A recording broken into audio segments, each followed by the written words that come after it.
Hello everyone, it's the end of the year. 2024 did have some exciting moments, some ups and downs, but most importantly, video games to keep me busy while I get by in life. I do admit that I didn't play a lot of games this year, but I did play more games than my previous years. 2024 will be remembered as the year for JRPGs. I only played Atlas games since I'm familiar with their games after so many years.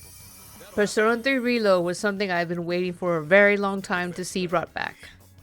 It was fun replaying it all over again since the last Persona 3 game that I played was Persona 3 Portable.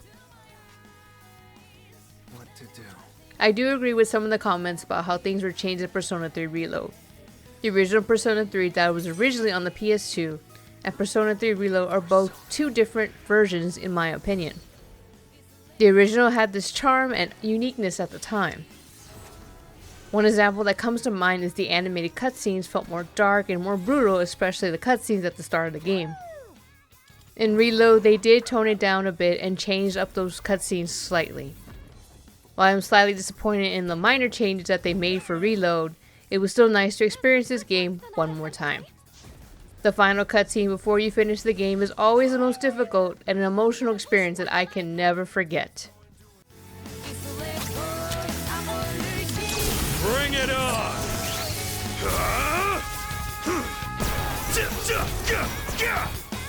Lights out!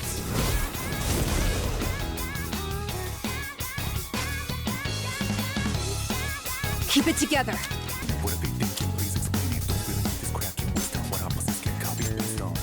Doing it better next level for another regular. Let it play in a museum. Tell me I'm breaking it down. Persona! Better be wise when choosing battles. Mostly battles. You know what those waiting for. They will fight for.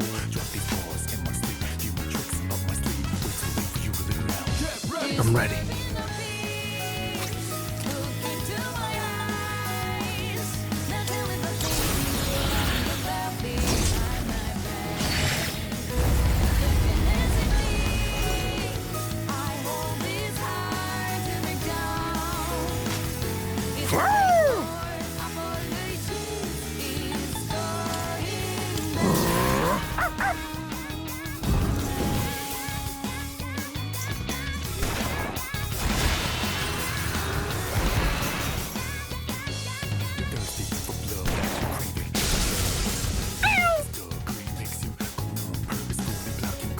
Sonata-senpai's looking intense. I've got this! Did you see that, Shinji? Good work out there.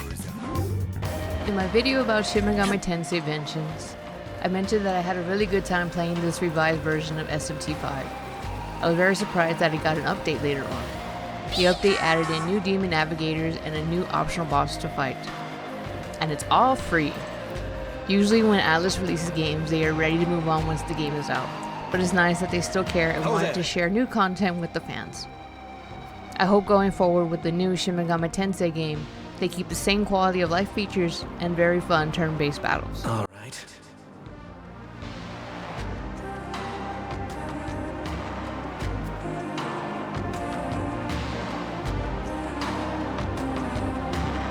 Yes.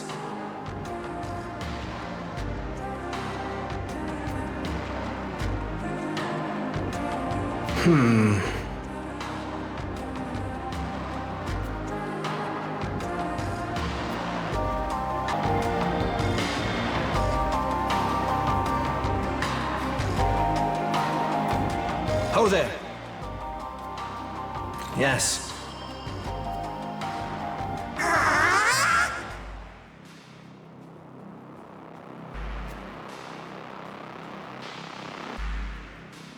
Before I mention my game of the year, I want to mention another great SRPG that shocked everyone this year. Vanillaware delivered yet another masterpiece, and it was Unicorn Overlord. Being a longtime fan of the Vanillaware games, I knew they would make yet another great and memorable game. Back in 2019, 13 Sentinels Aegis Rim was my game of the year. This year, Unicorn Overlord is my SRPG of the year. I had so much fun playing both games that I hope new SRPGs have similar gameplay and features going forward. Vanillaware has definitely set a really high bar to where I can't play older SRPGs. When I say this, I'm not saying the ones in the past are terrible. No, not at all. I admit to being spoiled with how smooth the battles are in Unicorn Overlord, and don't take a long time to clear battles either. Especially with the option to skip battles or speed up animations. I hope there's a sequel to Unicorn Overlord, and if there isn't a sequel, that's just fine. I just hope the next Vanillaware game is just as amazing. Cool off!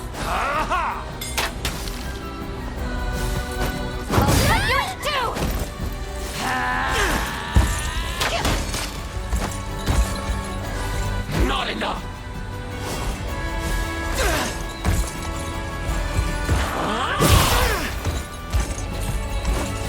That must have hurt.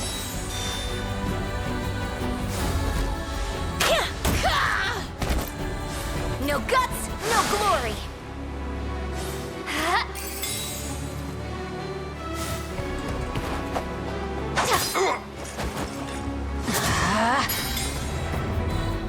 Freeze!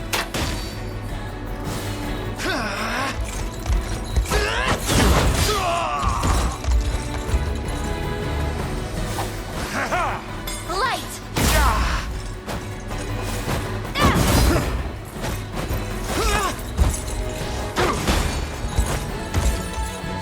More!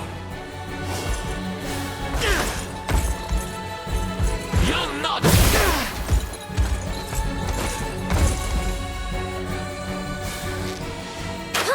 No.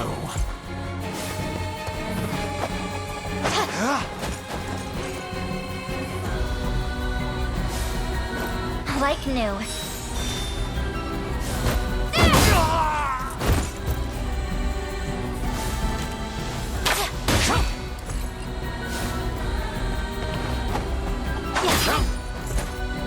Let's have some fun.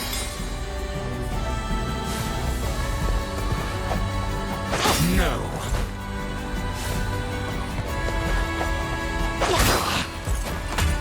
I won't hold back.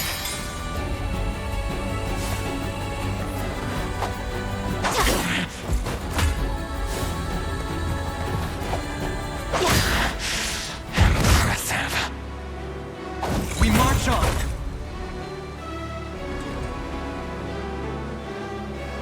My game of the year is Metaphor Refantazio. I had so much fun playing this game, and putting in over 90 hours is definitely worth it. I mentioned this in my video that going forward, this is how JRPGs should be done. The gameplay experience was amazing, and I just could not get enough of it. Metaphor Refantazio was an amazing journey along with good storytelling. And of course, an amazing soundtrack. That battle theme is still my battle theme of the year.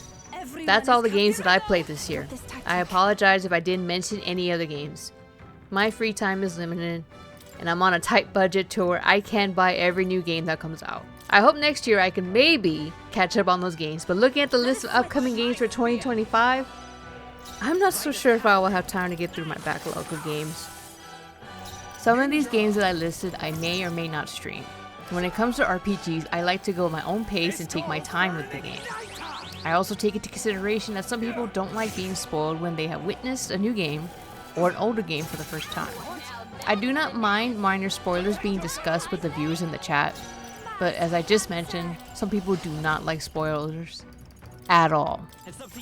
That's another reason why I play some games offline. If it's a game that I've completely finished in the past, Code Vein for example, spoilers are not really an issue for me, and it's not really a huge issue for some people in my chat. I mentioned this because I would love to stream Okami's sequel and maybe the new Onimusha game someday. I am really excited for Freedom Wars Remastered, and it comes out this January. I will definitely make videos discussing that game. Thank you all for watching this video. What video games did you enjoy this year? What games are you looking forward to next year? Leave your comments down below. Don't forget to like and subscribe to my channel. Take care and have a wonderful day.